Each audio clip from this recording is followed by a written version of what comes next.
welcome along to the Make It Count podcast. My name's David. My name's Matt. And we are the Taylor Bros. Making it count every week. Every single week, and sometimes even more often. So, last week we were talking about the Unoriginal Guide to Originality book review. Yep. I recommend that episode.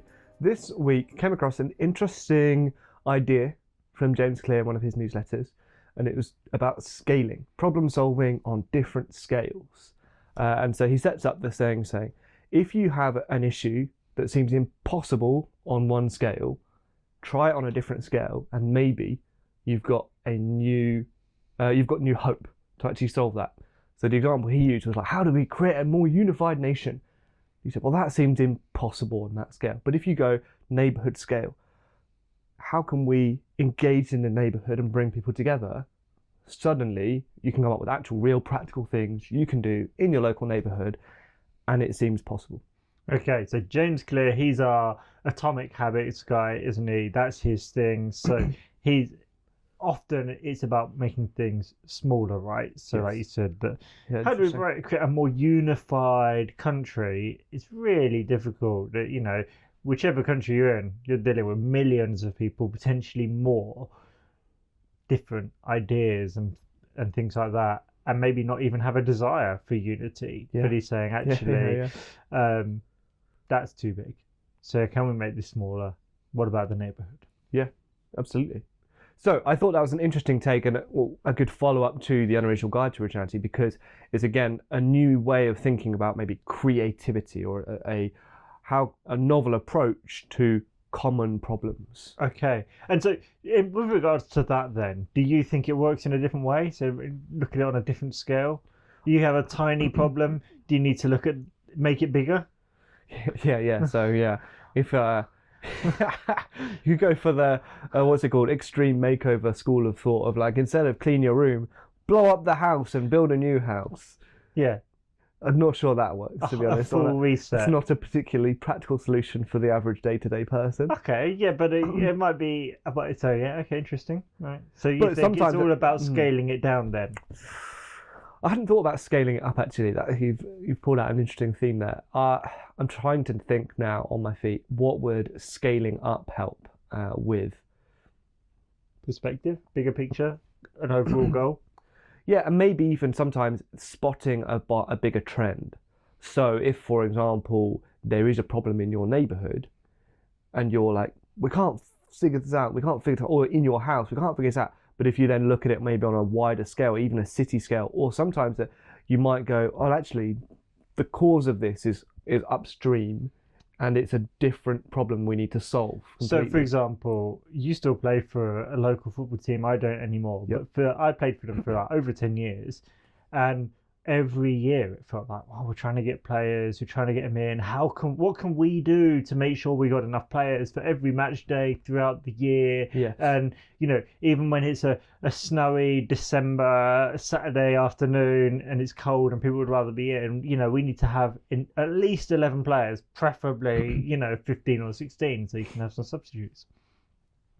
But like you said, when you look at a different scale, what's the different scale? Well, let's look at our whole area.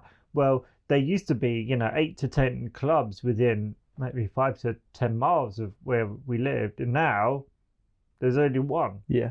And, well, so was it a club recruitment issue, or was it a bigger picture? And then you look at the country and the Football Association are saying, hey, we've got less and less people playing at grassroots level. So, you're trying to solve the problem for yourself and go, hey, we need more players. But actually, nationally, there's a bigger problem. So that helps you have some perspective on that. Yeah, absolutely that. And I think that can, I wonder, does that solve the issue? Because the club still has the problem of, we struggle with players sometimes, but it helps to alleviate some of that.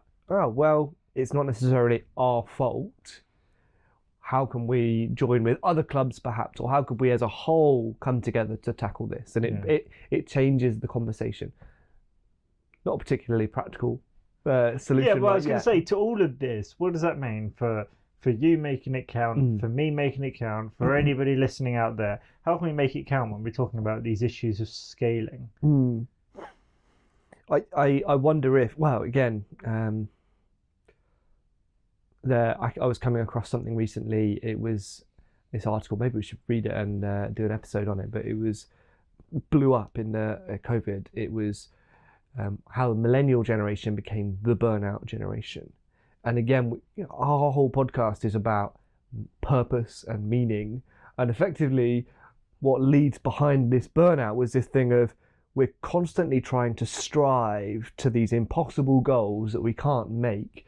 And when you get used to just failure after failure after failure of these, everybody needs to be the millionaire by 30 or whatever, it's impossible for everyone to do that. So you fail, you lose heart, and then you give up. And if I'm just looking at me, I feel it's a me problem. But when you realise, oh, it's millions of people, you realise, oh no, actually it's a story problem. We've been believing the wrong story, and I need to live into a different story, and then I won't necessarily lose heart and burn out. So I think that's part of it. It's, what are the things that I'm experiencing in my life that actually, when we scale it out, loads of other people are. And if that's the case, it shows that it's not me that's the problem necessarily. Obviously, maybe I've played parts, but I'm believing the wrong story, perhaps. Okay. Yeah, and obviously this is an idea of a quote you came across from James Clear. Yep. Atomic habits, atomic being a minuscule and tiny. And so his normal way of looking at this is big thing, make it small, or many small things, or a small thing repeated. Yeah. And so that, his example, how do we have a unified country? Not possible. How can I make a more together neighbourhood? Oh, well, I could do this barbecue. I could throw a lunch. I could invite people around. Suddenly it's more manageable. I could connect with that neighbour. We could invite them. We could do a street party. Suddenly there's loads of ideas there. Yes, that it's something workable. And then maybe another neighbourhood sees, or you invite someone outside the neighbourhood to come, and they're like, "Hey, I could do this," and so you're hoping it scales up. But that's a journey of years, maybe longer than that. Ultimately. Yeah. And there's maybe no fast track to that. So what does that look like for you? Well, we talk about health and fitness all the time. Maybe you have this ideal of what it is, but actually it's the little thing. I can't have this, but maybe I can do this every day, or something like that. Yeah, absolutely. I'm sure, there's plenty of us out there that have these perpetual dreams of, I would love to X, Y, Z. Say, I would love to be fit and be able to run a marathon, or I'd love to be a successful author.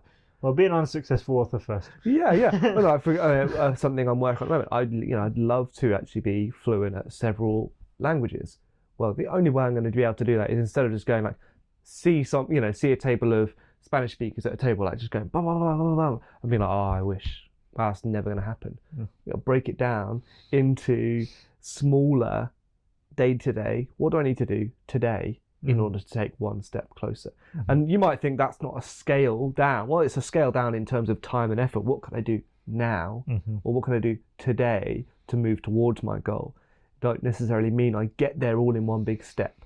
So Martin Luther, for example, Martin Luther King, he had this dream for the reintegration and the actual genuine unification of different peoples within the United States. Oh, Martin Luther King Jr. Yeah, I did say Junior, didn't I? No. I said second. Oh, okay. Yeah, but anyway, it doesn't matter. Yeah, Junior. Yeah. But he knew that it wasn't going to happen in one step, and so he was like, "What do we? How can we? What's the next step to get towards that?" And you might argue that not much progress has been made, but actually, on the other hand, loads of progress has been made, and there is a lot more. There are plenty more places in the United States and other countries where there is greater unification than there ever was before. Yeah, and so I suppose it is that breaking it down to smaller things. How can we do that in our lives? Because the big thing can feel overwhelming sometimes. Yeah.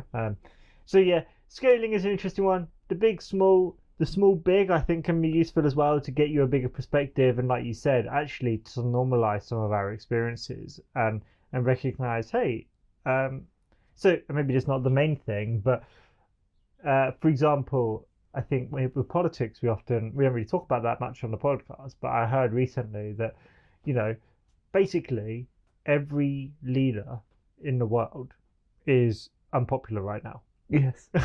They're unpopular. and regardless doesn't of matter which side. which spectrum, left, right, up, down, whatever it is, they are unpopular. Yes. Right, and so this is, we might think in whichever country you're in, oh, my country sucks, we got a silly leader, but it's like, well, everyone thinks their country sucks, they've got a silly leader. So maybe there's a different perspective we can look at that and go, well, maybe it's something else going on. We live in this globalized, interconnected world where no one can solve these problems. Yes. But what does it look like in my neighborhood? You know, who's the person that I can talk to?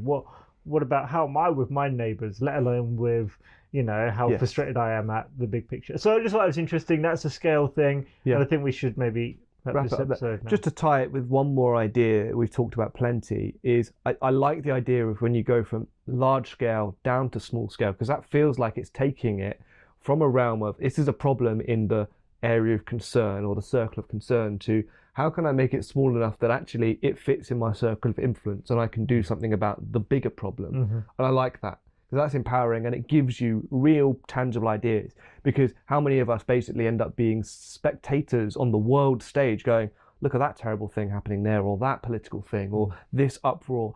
I can't do anything about that. Well, and I like the other way. I like it when we think it's just our problem and we make it big, because actually how much of our life are we really in control of? And sometimes we have to trust something or someone. Actually, I'm not in control here. And seeing the bigger picture and going, oh, it's not a me problem, it's a other problem, but there's somebody or something I can trust in. So there you go. Go big or go small, but make it count either way.